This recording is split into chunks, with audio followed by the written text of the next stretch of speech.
Season নিয়ে কোরআনে কারীমে একটি সূরা আল্লাহ নাযিল করেছেন।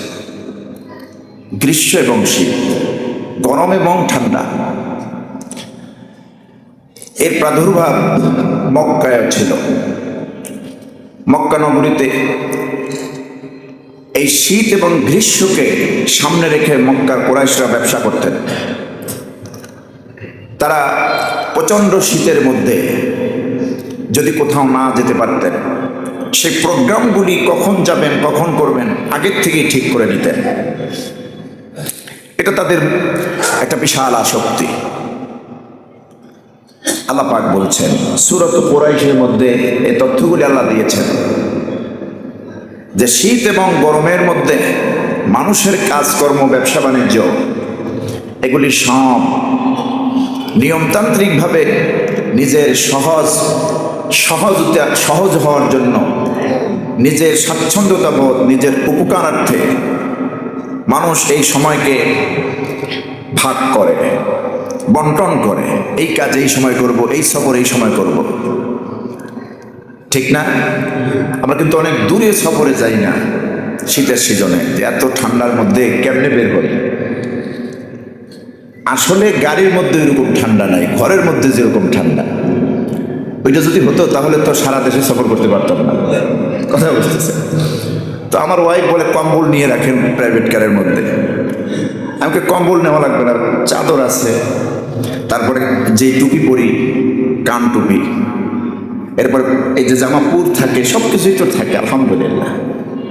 তো মাঝে মধ্যে একটু হয়, প্রচণ্ড ঠান্ডা, গাড়ির মধ্যেও ঢুকে যায়।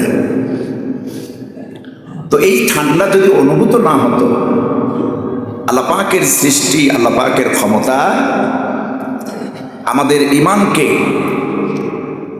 এভাবে বেশি বৃদ্ধি করতো না। যদি ঠান্ডাকে আল্লাহ অনুভূত করতো, গরমকে আমরা অনুভূত না করতাম, ঠিক কিনা? আল্লাহ যে মহান, আল্লাহ যে শক্তিশালী, আল্লাহ যে পারেন। একই দেশে একই আবহাওয়া, আবার 2-3 মাস পরে এমন আবহাওয়া আসবে, ওই একই সূর্যের তাপ এমনভাবে বিকিরণ দেবে, এই সূর্যের তাপ হবে 39 ডিগ্রি, 38-39 ডিগ্রি হবে। চুয়াডাঙ্গা এরিয়ায় তো বেশি হয়। সেখানে রোডের পেজগুলি গলে যায়, মানুষ খালি পায়ে দাঁড়াতে পারে। এ তো বাংলাদেশের কথা বললাম। আল্লাহ পাক বলছেন এগুলি আমার সৃষ্টি, আমার ক্ষমতাও আমার, সব আমি আল্লাহর কুদরতি হাতে। কোন সুবহানাল্লাহ। শীত, গরম, বৃষ্টি, আবহাওয়া, বাংলাদেশের বাইরে যত যা আছে এই পৃথিবীর সুনিপুণ সুনীতি, সব কিছু কার নিয়ন্ত্রণে? আল্লাহর নিয়ন্ত্রণে। কোরআনে কারীম আল্লাহ রাব্বুল আলামিন বলেন সূরাতুল মুলকের শুরুর আয়াতে, প্রথম আয়াতে আল্লাহ বলছেন তাবারাকাল্লাযী বিয়াদিহিল মুলক ওয়া হুয়া আলা কুল্লি শাইইন কাদির। পূত পবিত্র সেই সত্তা, মহিমান্বিত সেই সত্তা আল্লাহ পাক, তিনি তো এমন যার কুদরতি হাতি রয়েছে যাবতীয় ক্ষমতা। কোন সুবহানাল্লাহ। বিয়াদিহিল মুলক, রাজত্ব, ক্ষমতা, আধিপত্য, সব কিছু আল্লাহ পাকের কুদরতি হাতে।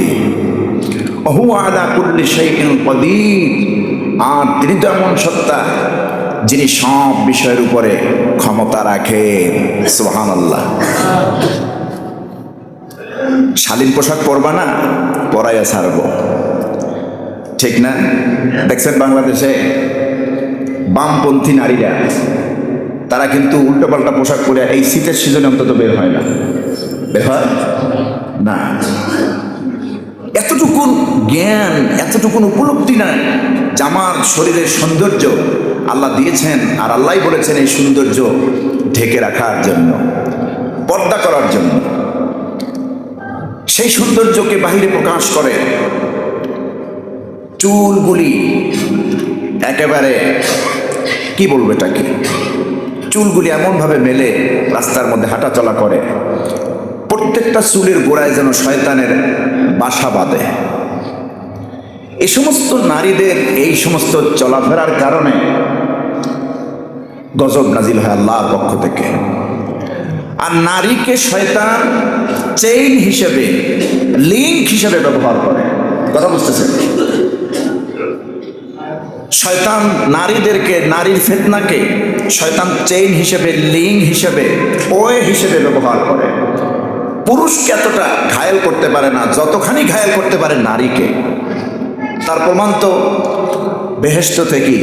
আপনারা বলুন তো, শয়তানের ওয়াসওয়াসা কি আদম আলাইহিস সালামের উপরে পড়েছিল? সর্বপ্রথম কারে দিয়েছে? হাওয়াকে। লা তাকরাবা হাদিহিশ শাজারা, আল্লাহ নির্দেশ ছিল তাকরাবা, তোমরা দুইজন, একজন না দুইজনের কেউ আসবে না এই গাছটির কাছেও। ফল দূরের কথা, ফল গ্রহণ করা, খাওয়া তো দূরের কথা। দিস ইজ এ বর্ডার, এটা হচ্ছে তোমাদের সীমানা, এর এদিকে আসবা না, এক চুল পরিমাণ এখানে আসবা না, গাছেও আসবা না। গাছে আসলো, গাছের উপর উঠলো, ফল খাইলো। আদম খেলেন না হাওয়া খেলেন? কথা বলো। হাওয়া খেলেন। মহিলাদেরকে শয়তান যতটা পটাইতে পারে, পুরুষকে ওই রকম পটাইতে, ওইরকম ওয়াসওয়াসা দিতে পারে না। আমার বন্ধুগণ, যে সমস্ত নারীরা আজকে দেখুন সেমিনার করছে, সিম্পোজিয়াম করছে, মানববন্ধন করছে, যা যা করছে, মার্কেট করছে, বাজারে যাচ্ছে, রোডে চলতেছে, আপনি দেখেন তো কোনো মহিলা এখন অর্ধলঙ্গ নাই, পোশাক ছাড়া নাই। ওরা যে আপনি স্বাভাবিকভাবে বলতো ওরা তো আর পোশাক না, কিন্তু এখন ঢেকে ঢুকে একেবারে। কিসের কারণে? শীতের কারণে। কিসের কারণে? এজন্য মাঝে মধ্যে অনেকে দেখি দোয়া করে, আল্লাহ সারা বছর বাংলাদেশে শীত দাও, এইগুলোর একটু ঢাইকা রাখো। কথা বুঝতেছে? আলহামদুলিল্লাহ, এই সংখ্যা তো বেশি না, এই সংখ্যা কিন্তু কম। আমরা আমাদের মা বোনদেরকে ভালোই রাখার চেষ্টা করি, ঠিক না? আলহামদুলিল্লাহ, আমরা প্রত্যেকেই চাই আমার মা বোন, আর মা বোনরা আমাদের, এই নারীদের কথা যে বললাম সবাই না, একেবারে সংখ্যায় খুবই কম যাদের বেহায়াপনা চলাফেরা, যারা নামাজি, মুসল্লি নামাজি, স্বামী নামাজি, স্ত্রী নামাজি, এসব নারীরা ওই রকম চলাফেরা করে না। কারণ তারা আল্লাহরে ভয় করে, শীতের সময় ভয় করে, গরমের সময় ভয় করে, ঠিক কিনা? আমার বন্ধুগণ, আল্লাহ রাব্বুল আলামিন বলছেন এই শীত গ্রীষ্মের একটা আসক্তি, এটা কুরাইশদের ভিতরে ছিল। আর কোরআনের আয়াতগুলি কুরাইশদেরকে দেখে দেখে, কুরাইশদের উপরে ডিপেন্ড, কুরাইশদের হাজত দেখে দেখে আল্লাহ পাক নাজিল করেছেন। কুরাইশদের উপরে আয়াতগুলি নাজিল হওয়া মানে সারা পৃথিবীর মানুষকে মেইন করা, অর্থ করা। কথা বুঝতেছেন? কুরাইশদেরকে সামনে রেখে আল্লাহ নাজিল করবেন। যেমন কুরাইশ, সূরাতুল কুরাইশ আল্লাহ বলছেন ইলাফি কুরাইশিন ইলাফিহিম রিহলাতাশ শিতাই ওয়াস সাইফ ফালইয়াবুদু রাব্ব হাযাল বাইত আল্লাযী আত'আমাহুম মিন জু' ওয়া আমানাহুম মিন খাউফ। আল্লাহ পাক বলছেন লিইলাফি কুরাইশ, কুরাইশদের এটা একটা আসক্তি, এটা অভ্যস্ত। ইলাফিহিম রিহলাতাশ শিতাই ওয়াস সাইফ, তারা এভাবে অভ্যস্ত হয়েছে শীত এবং গ্রীষ্মে সফরকে রুটিন করা। সফরটা গ্রীষ্মে করবে না শীতে করবে? এই যে শীত, বাংলাদেশে আমরা বলি কি, শীত বলি না, উইন্টার সিজন। ইংরেজিতে কি বলে? Winter season. উইন্টার সিজন, শীতকাল। এই শীত শব্দটি কিন্তু বাংলা সাহিত্যে আরবি থেকে নেওয়া হয়েছে, কোরআন থেকে নেওয়া হয়েছে। সুবহানাল্লাহ। আপনি আশ্চর্য হয়ে যাবেন, বাংলাদেশে অফিস আদালতে থেকে শুরু করে সামাজিক যে শব্দগুলি ব্যবহার হয়, অধিকাংশ শব্দ সাহিত্য, আরবি সাহিত্য থেকে নেওয়া। কোরআনের অনেকগুলি শব্দ আমাদের দেশে ব্যবহৃত হচ্ছে, আলহামদুলিল্লাহ। এই যে আদালত, আদালত, আদালত শব্দটা তো আরবি। তারপরে কাজী, বিচারক। কাজী মনে আমরা মনে করি যিনি বিবাহ পড়ান, কথা বুঝতেছেন? আসলে কাজী শব্দের অর্থ হলো বিচারক। আসলে কাজী শব্দের অর্থ কি? বিচারক। এই যে শীত, শীত নেওয়া হয়েছে কোরআন থেকে। রিহলাতা শীতাই ওয়া সয়ফ। সয়ফ মানে গ্রীষ্মকাল, গরমকাল, আর শীত মানে শীতকাল। আমার বন্ধুগণ, এই গরম আর ঠান্ডা কেন আসে? রাসূল পাক সাল্লাল্লাহু আলাইহি ওয়াসাল্লাম থেকে একখানা হাদিস বর্ণিত আছে। হযরত আবু হুরায়রা ইবনে মাসউদ রাদিয়াল্লাহু তাআলা আনহু দুইজনই হাদিসখানা বর্ণনা করেছেন। বুখারী এবং মুসলিম হাদিসটি এসেছে। আল্লাহর হাবিব বলেন, ওয়াশতাকাতিন নারু ইলা রাব্বিহা, জাহান্নাম আল্লাহর কাছে একবার বলল, রব্বুল আলামিন, ফাকালাত রব্বি আকালা বাদি বাদা। জাহান্নাম তার রবের কাছে, আপন রবের কাছে অভিযোগ দিল, আল্লাহ আমার এক অংশ আর এক অংশকে খেয়ে ফেলতেছে। আমি জাহান্নাম আমার একটা অংশ আর একটা অংশকে খেয়ে ফেলছে, এর থেকে পরিত্রাণের উপায় কি? আল্লাহ রাব্বুল আলামিন ফাআদিনা লাহা বিনাফাসাইন, জাহান্নামকে নির্দেশ দিলেন, অনুমতি দিলেন, জাহান্নাম তুমি দুইটা নিঃশ্বাস ফেলে দাও, দুইটা নিঃশ্বাস ফেলো। নাফাসিন ফিস শীতা ওয়া নাফাসিন ফিস সয়ফ, যখন একটা নিঃশ্বাস ফেলে তখন শীত আসে।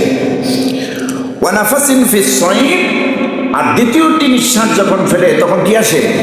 গরম আসে। এখন বুঝুন, গরম ঠান্ডা, প্রচণ্ড ঠান্ডা, ঠান্ডার প্রকোপ, গরমের তীব্রতা, এগুলি জাহান্নাম থেকে আসে। হাদিসটি বুখারীর বর্ণনা, হাদিসে মুসলিমের মধ্যে হাদিস এসেছে। ঠান্ডা, গরম, তীব্রতা এবং প্রকোপ উভয়টাই আসে জাহান্নাম থেকে। উভয়টা আসে কি থেকে? জাহান্নাম থেকে। এর দিয়ে কি আল্লাহ পাক আমাদেরকে শিক্ষা দিচ্ছেন না? হুজুর বলেছেন, আসাদ্দু মা তাজিদুনা মিনাল হারর, গরমের সময় প্রচণ্ড তীব্রতা যে অনুভব করো, বাইরে বের হতে পারো না, মাথা ধরে যায়, গরমের কারণে জীবনযাপন অস্থির হয়ে পড়ে, এটা জাহান্নাম থেকে আসে। ওয়া আসাদ্দু মা তাজিদুনা মিনাজ জামহারির, আর আপনার ঠান্ডা শীতের সময়, শীতের যে প্রকোপ থাকে, প্রচণ্ড ঠান্ডা, হাড় কাঁপানো ঠান্ডা। আপনি দেখবেন যখন হাড় স্পর্শ করে, অর্থাৎ এই হৃৎপিণ্ড স্পর্শ করে ঠান্ডা, সন্ধ্যার পর, এশার পর, আমি তো মাহফিলে যখন স্টেজে থাকি ওইরকম অনুভূত হয় না। স্টেজ থেকে মোনাজাত করে 11টা 12টা যখন নেমে গাড়ির কাছে যায়, তখন আমার শরীরটা কাঁপতে থাকে ঠান্ডার কারণে। কি আজীব ব্যাপার, এত ঠান্ডা, এবং কুয়াশায় তো এক নলও দেখা যায় না দূরে। আমার বন্ধুগণ, এই যে শীতের তীব্রতা, শীতের প্রকোপ, গরমের তীব্রতা, এগুলি আসে জাহান্নাম থেকে। কোত্থেকে আসে? জাহান্নাম থেকে। আমার বন্ধুগণ, সেই জাহান্নামকে ভয় করার জন্যই তো আল্লাহ বলছেন, ওই জাহান্নাম এত গরম হয়, নিজেরটা নিজে খাইয়া ফেলে, নিজের এক অংশ আর এক অংশ খায়।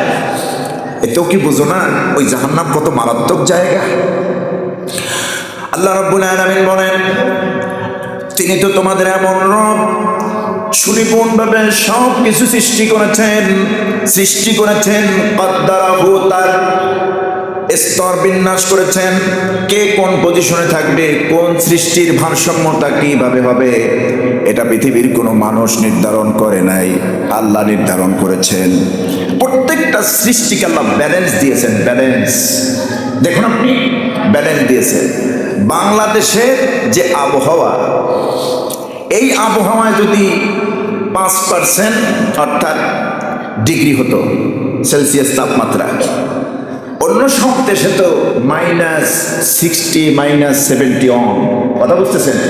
যেখানে আপনি বের হলে শরীর বরফ হয়ে যাবে, হাতে গ্লাসে পানি নিয়ে বের হয়েছেন, পানিটা মুহূর্তের মধ্যে বরফ হয়ে যাবে, শক্ত হয়ে যাবে।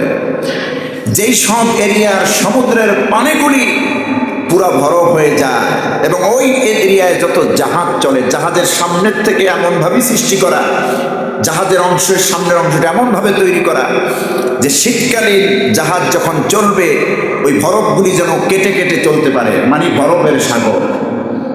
তো আপনি দেখুন তো, বাংলাদেশে যে নদ নদী আছে, এই যে বড় মেঘনা, যমুনা, পদ্মা, কোনোদিন কোনো একটি অংশে বরফ জমেছে?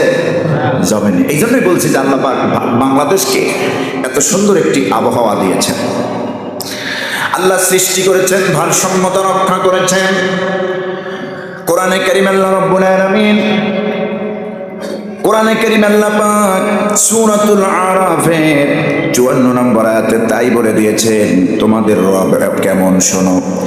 ইন্না রাব্বাকুমুল্লাহুল্লাযী খালাকাস সামাওয়াতি ওয়াল আরদ ফি সিত্তাতি আইয়ামিন সুম্মা ইস্তাওয়া আলাল আরশ يغشي الليل النهار يطلبه حثيثا إن ربكم الله الذي خلق السماوات والأرض নিঃসন্দেহে তোমাদের রব যিনি আল্লাহ পাক, তিনি খালাকাস সামাওয়াতি ওয়াল আরদ, আসমান এবং জমিন সৃষ্টি করেছেন। তার মানে হলো এ দুবয়ের মাঝে যা আছে, আসমান এবং জমিনের মাঝে সব সৃষ্টি করেছেন ফি সিত্তাতি আইয়াম, 6 দিনে।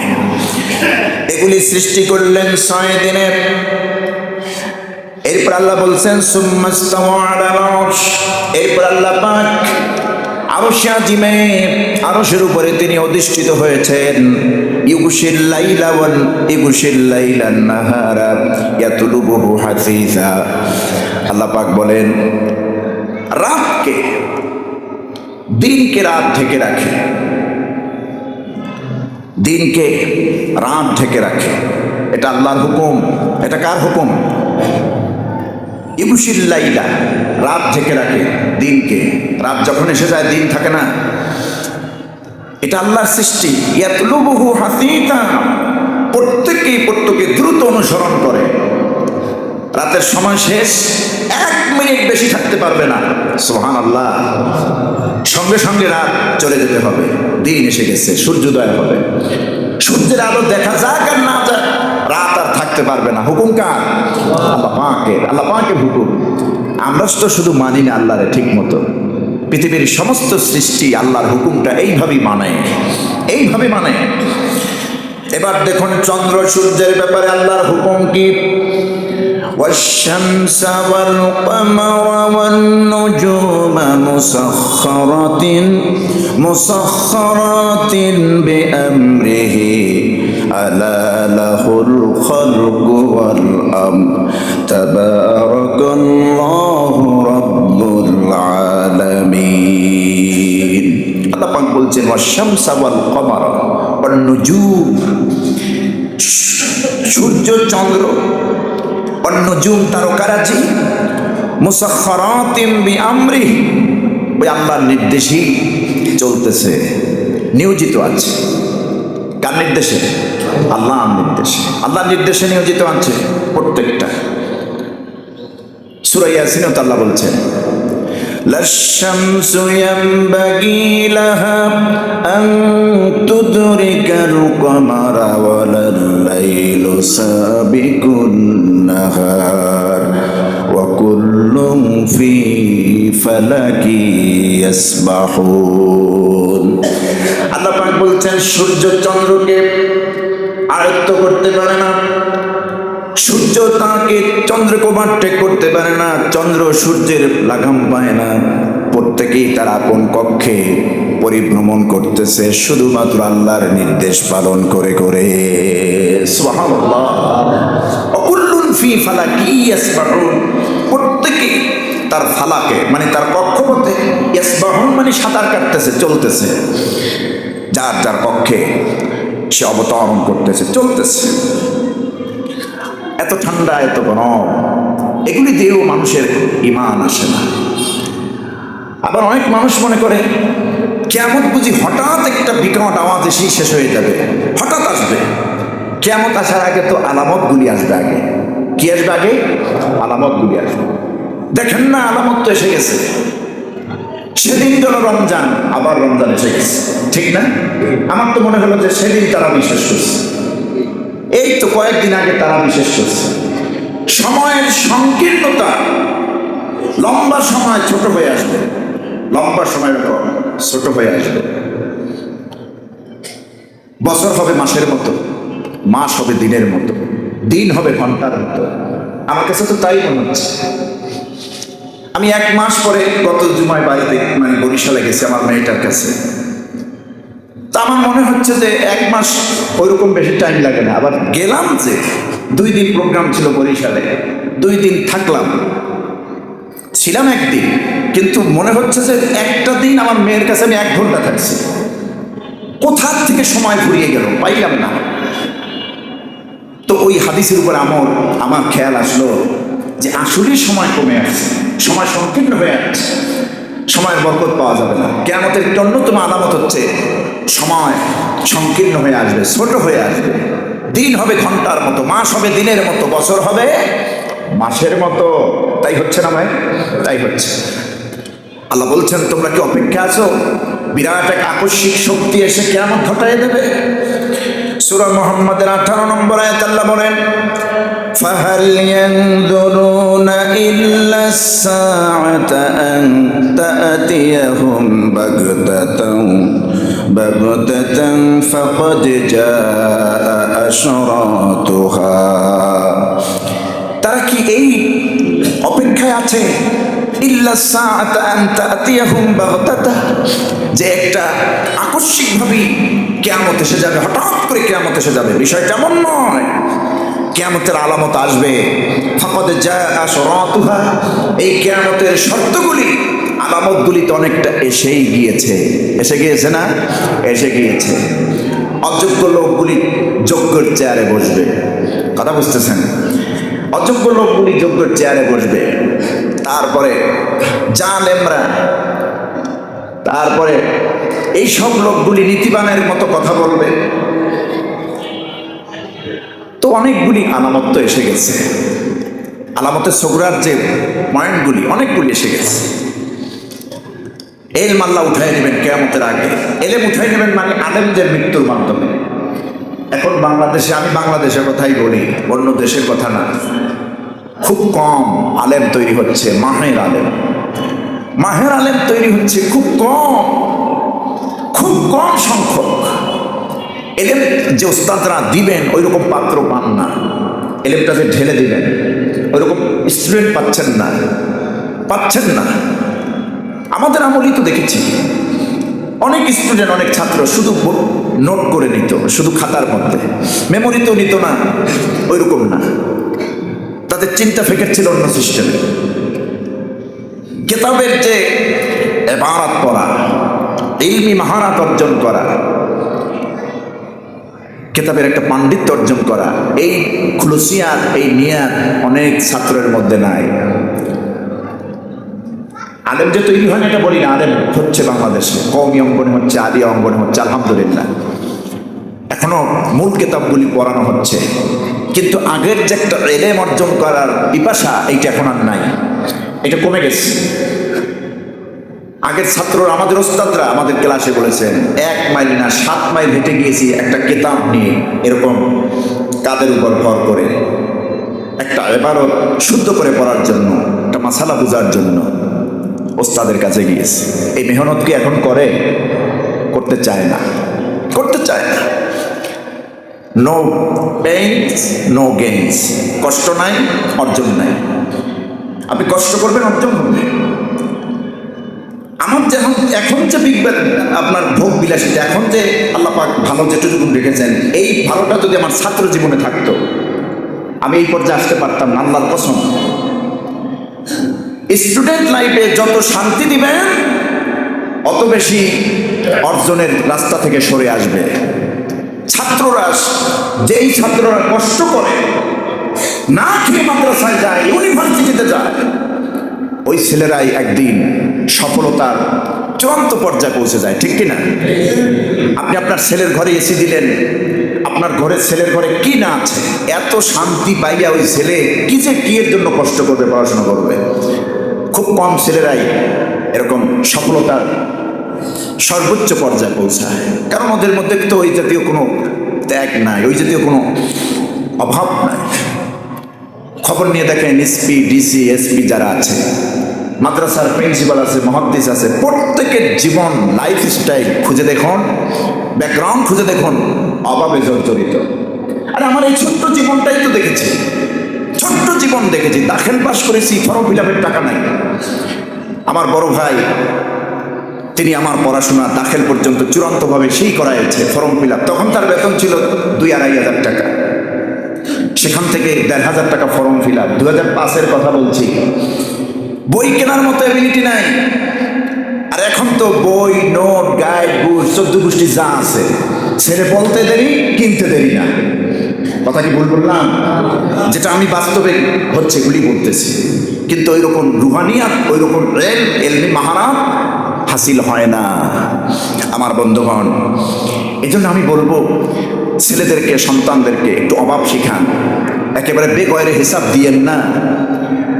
এটার মাসুল কিন্তু এক সময় দিতে হতে পারে। আপনার অর্থ আছে বলে এরকম একেবারে লাগামহীন করেন না, ঠিক না ভাই? আল্লাহ রাব্বুল আলামিন বোঝার তৌফিক দেন। তো আল্লাহ বলছেন যে ফালিয়ানজুরুনা ইল্লা সাআ আন তাতিয়াহুম বাগতাতান ফাকাদ জাআ আশরাতুহা। তুমি কি মনে করো হঠাৎ করে কিয়ামতটা এসে যাবে? না, কিয়ামত আসার আগে বহু আলামত এই পৃথিবীতে আসবে, অনেক আলামত আসবে। শীতের প্রকোপ বেড়েই চলবে, এমন গরম পড়বে তুমি সীমাহীন হয়ে যাবে, পাগল হয়ে যাবে।